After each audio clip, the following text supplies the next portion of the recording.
क्या Israel war crime कर रहा है?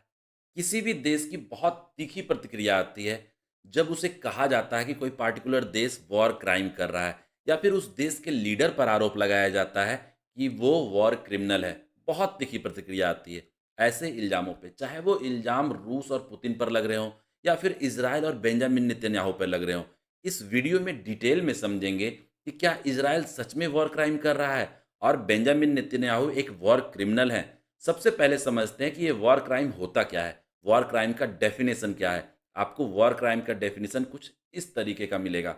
A war crime is a violation of international humanitarian law that results in individual criminal responsibility under international law. War crimes can be committed against civilian property and combatant, including those who are no longer directly involved in fighting. अगर इस definition पे जाएं तो फिर Israel day one से war crime कर रहा है। Crime committed against civilian property, और लोग जो डायरेक्टली इन्वॉल्व नहीं हैं वॉर में, अगर वो मारे जाते हैं या उनकी प्रॉपर्टी को नुकसान होता है तो उसे वॉर क्राइम कहेंगे। इजराइल तो पूरे वॉर क्राइम के डेफिनेशन को 100% फुलफिल कर रहा है।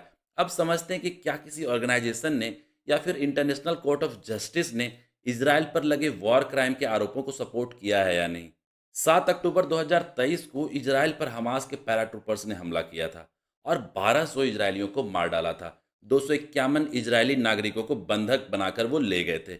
उसके बाद से अब तक इजराइल के हमले में गाजा में 45,000 से ज़्यादा लोग मारे जा चुके हैं। लगभग पूरा का पूरा शहर मलबे में तब्दील हो गया है। यूनाइटेड नेशंस के इन्वेस्टिगेशन पैनल ने इजराइल पर हमास के साथ चल रहे युद्ध के बीच गाजा के हॉस्पिटल्स को डिस्ट्रॉय करने का आरोप लगाया है। वहाँ के डॉक्टर्स और मेडिकल इंफ्रास्ट्रक्चर को जानबूझकर खत्म कर देने का आरोप लगाया है।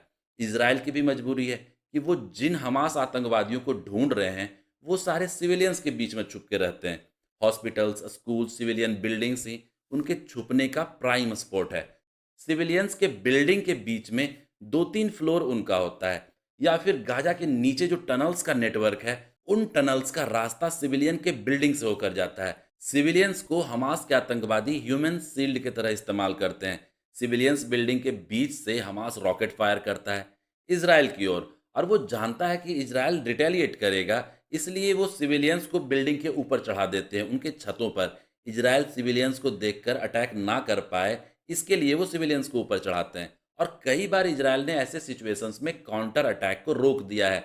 गाजा के लोग भी हमास को सपोर्ट करते हैं, उन्हें छुपने में और सिविलियंस में डिसॉल्व होकर रहने में मदद करते हैं। इजराइल वॉर कोई कन्वेंशनल वॉर की तरह बॉर्डर एरियाज पर दो देशों के आर्मी के बीच लड़े जाने वाले युद्ध जैसी नहीं है। जो कन्वेंशनल वॉर होते हैं उसमें जो भी देश युद्ध लड़ रहे होते हैं, उन देशों की मिलिट्री डिफाइंड होती है कि कितनी मिलिट्री है, किस तरह की मिलिट्री है, किस तरह के वेपन्स यूज होने वाले हैं। बैटल फील्ड निर्धारित होता है। जो टारगेट ओपोनेंट होता है वो सामने वाले देश का मिलिट्री होता है, ना कि सिविलियंस। तो कन्वेंशनल वॉरफेयर का कोई भी फैक्टर इजराइल हमास वॉर में फिट नहीं आता। The statute of international criminal court ने ही वॉर क्राइम को डिफाइन किया है, और डेफिनेशन के बहुत सारे पॉइंट्स जो हैं इजराइल के वॉर क्राइम को हाईलाइट करते हैं।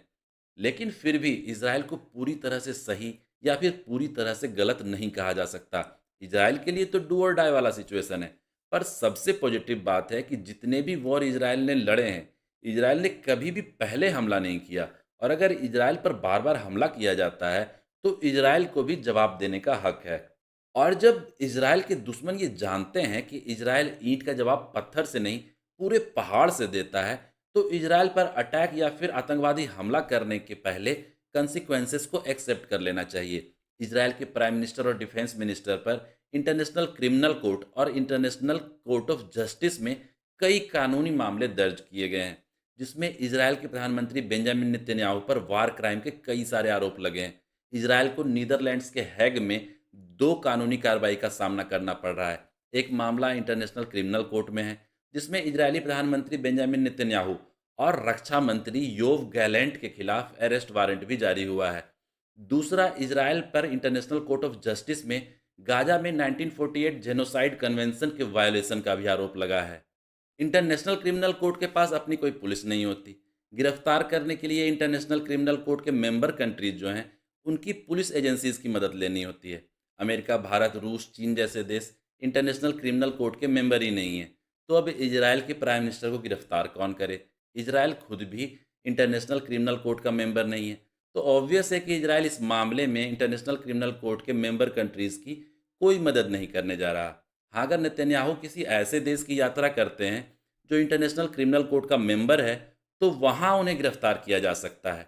अब जानते हैं कि इंटरनेशनल कोर्ट ऑफ जस्टिस में इजराइल के खिलाफ क्या चल रहा है। इजराइल को इंटरनेशनल कोर्ट ऑफ जस्टिस तक पहुंचाने का काम किया है साउथ अफ्रीका ने, सिर्फ इसलिए कि इजराइल जेनोसाइड कन्वेंशन को मानता है। इसलिए इजराइल को दक्षिण अफ्रीका के मुकदमे में शामिल होना पड़ा। मगर सबसे बड़ी बात है कि इंटरनेशनल कोर्ट ऑफ जस्टिस किसी व्यक्ति को दोषी नहीं ठहराता। वो बस ये तय करता है कि किसी देश ने अपराध किया है या नहीं।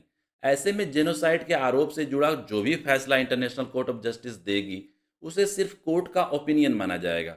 तो यहाँ पर इजराइल के खिलाफ केस होने से इजराइल को कुछ खास फर्क पड़ेगा ही नहीं। ऐसा नहीं है कि सिर्फ इजराइल पर ही इंटरनेशनल कोर्ट में केस दर्ज हुए हैं।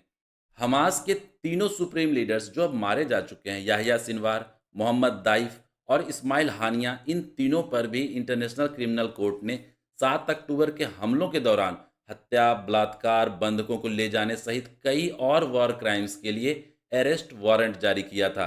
पर इजराइल तो पहले ही इन तीनों को निपटा चुका है। तो इजराइल हो या हमास, दोनों ही इंटरनेशनल कोर्ट में वॉर क्राइम्स के आरोपों से घिरे हैं। फर्क इतना है कि इजराइल को कोई छू नहीं पा रहा, और हमास के लीडर्स पर फैसला आने से पहले ही इजराइल मौत की सजा दे दे रहा उन्हें। होप वीडियो आपको इन्फॉर्मेटिव लगी होगी। वीडियो को लाइक कर दें, चैनल को सब्सक्राइब कर दें, बेल आइकन को जरूर दबा दें। आपका इतना सपोर्ट हमें और ज़्यादा इंथुजियास्टिक बनाएगा और अच्छे कंटेंट आप तक लाने के लिए। धन्यवाद।